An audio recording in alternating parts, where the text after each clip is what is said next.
When you think of the Mafia, you probably picture The Godfather, sharp suits, dimly lit restaurants, and dramatic deals.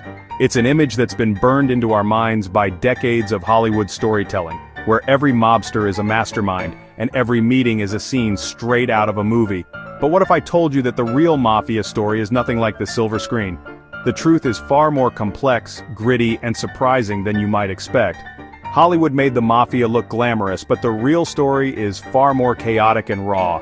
Behind the headlines and the legends, there's a world of violence, betrayal, and survival that rarely makes it into the movies.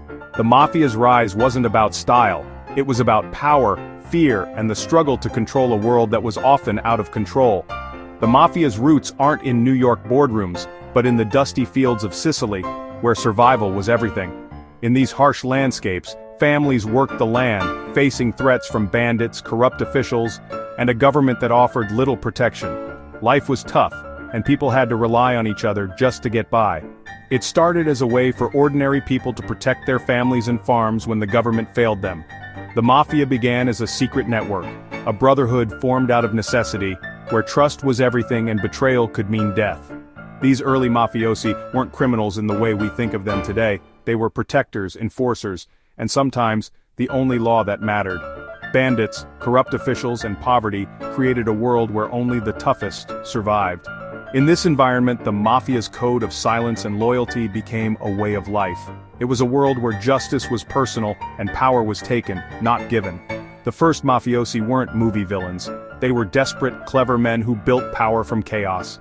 They learned to navigate a dangerous world, using cunning and force to carve out their own kind of order.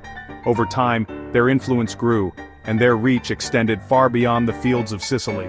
Forget the fantasy. This is about real people, real power, and how a secret society from a small island changed American history. When Sicilian immigrants brought their traditions to America, they also brought the seeds of the Mafia, planting them in the crowded streets of New York and beyond. We'll dive into their origins, their rise in America, and the wild, true stories behind the legend. From secret meetings in back rooms to bloody feuds that shaped entire cities, the Mafia's real history is stranger and more fascinating than fiction. Buckle up, this is part history, part true crime, and all mind-blowing. The real Mafia story is about survival, ambition, and the dark side of the American dream. Get ready to see the Mafia as you've never seen it before. To truly understand the origins of the Mafia, we have to journey back to 19th century Sicily, a rugged, sun-baked land that had been invaded by countless empires over the centuries. From the Greeks and Romans to the Normans and Spanish, Sicily was a crossroads of cultures, but it was also a place where the people were often left to fend for themselves.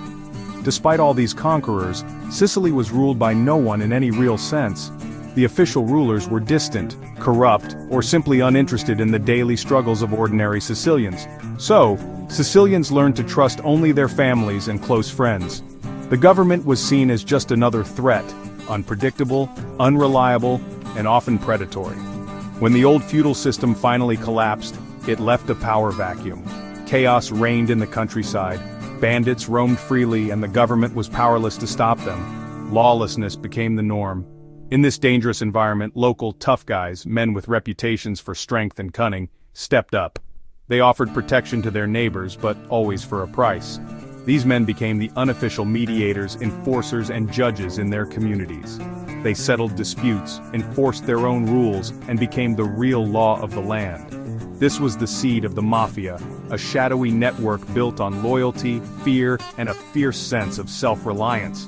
It was a brotherhood where trust was everything, and betrayal was unthinkable. The word Mafia itself came to mean more than just a group. It was an attitude, a code. It stood for pride, suspicion of outsiders, and a willingness to use violence to protect your own. At first there was no formal organization, no secret handshakes or official meetings. The Mafia was simply a way of life, a set of unwritten rules that everyone understood. The code was simple: handle your own business, protect your family, and never trust outsiders. Loyalty to your own was everything. This unwritten code created the first mafiosi, long before the world would ever hear the name Al Capone or see the rise of organized crime in America. The Mafia was born from chaos, not from the glamour and style we see in movies. It was a response to hardship, violence, and the need for survival. For most, It was about making it through another day, not about power or wealth. The Mafia's roots were humble, grounded in the daily struggle of ordinary people. But from these humble beginnings, something much bigger, and far more powerful, was about to emerge. So how did the Mafia make money? Protection rackets. If you owned a lemon grove, a mafioso would offer protection. Pay up, and your grove was safe. Refuse and your lemons might vanish or your trees might burn.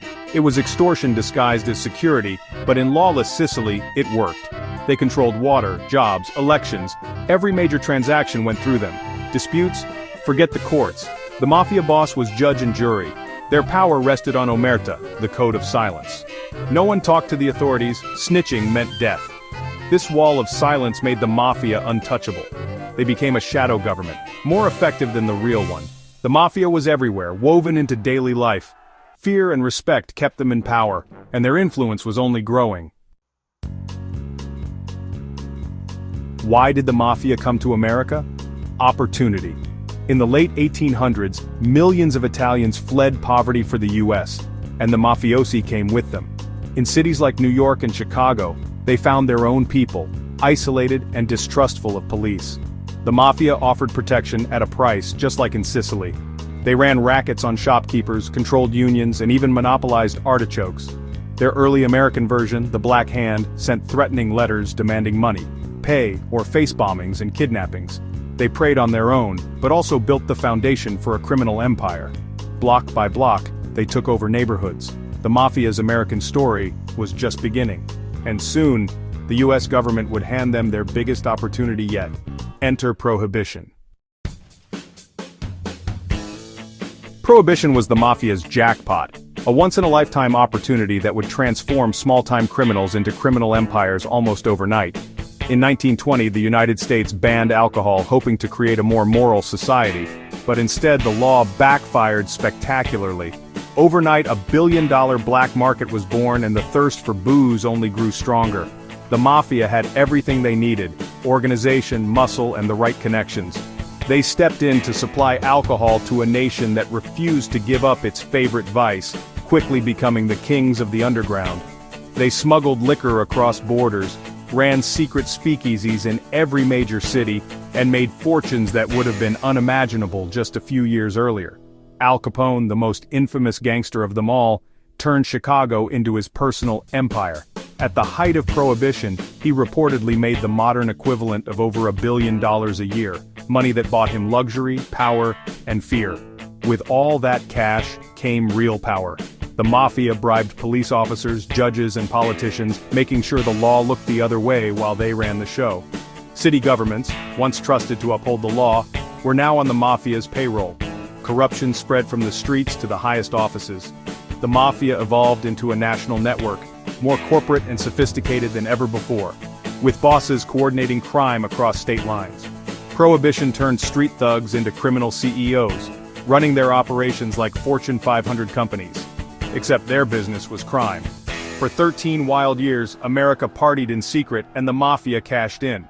The era changed organized crime forever, making it bigger, richer, and more powerful.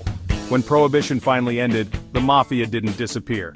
They had the cash, the connections, and the influence to expand into new rackets, gambling, drugs, and more. The modern American Mafia was born out of this era, reshaped by the lessons and profits of Prohibition. And as the 1930s began, their power was just getting started, setting the stage for decades of influence and infamy. Prohibition didn't just ban alcohol, it made gangsters into celebrities. Al Capone became a household name, charming in public yet ruthless in private. The St. Valentine's Day Massacre revealed his true brutality to the world. Capone was finally brought down for tax evasion, not for murder. In New York, Charles "Lucky" Luciano modernized the American Mafia. He ousted old-school bosses and created the Commission, a board of directors for organized crime. The Mafia ran unions, construction, and even helped the US government during World War II. These bosses weren't just thugs, they were strategists, visionaries, and CEOs. The Mafia became a parallel industry, with its own rules and power structure. Their influence reached into every corner of American life, but the spotlight would eventually become their downfall. Fame made them targets, and the government was finally closing in on them. The golden age of the mafia ended when the government fought back. The RICO Act let prosecutors target entire crime families, not just individuals. The code of silence broke, mobsters started testifying against their bosses. The feds took down family after family. The mafia lost its grip. Today, the mafia is a shadow of its former self. The big flashy bosses are gone, the mob has gone underground. They still run some rackets, but on a much smaller scale. New, more ruthless crime groups have taken over their old turf. The mafia struggles to recruit and stay relevant. It's still out there, but its days of ruling cities are over. What began in Sicilian lemon groves is now just a ghost story. But the legend and the lessons live on.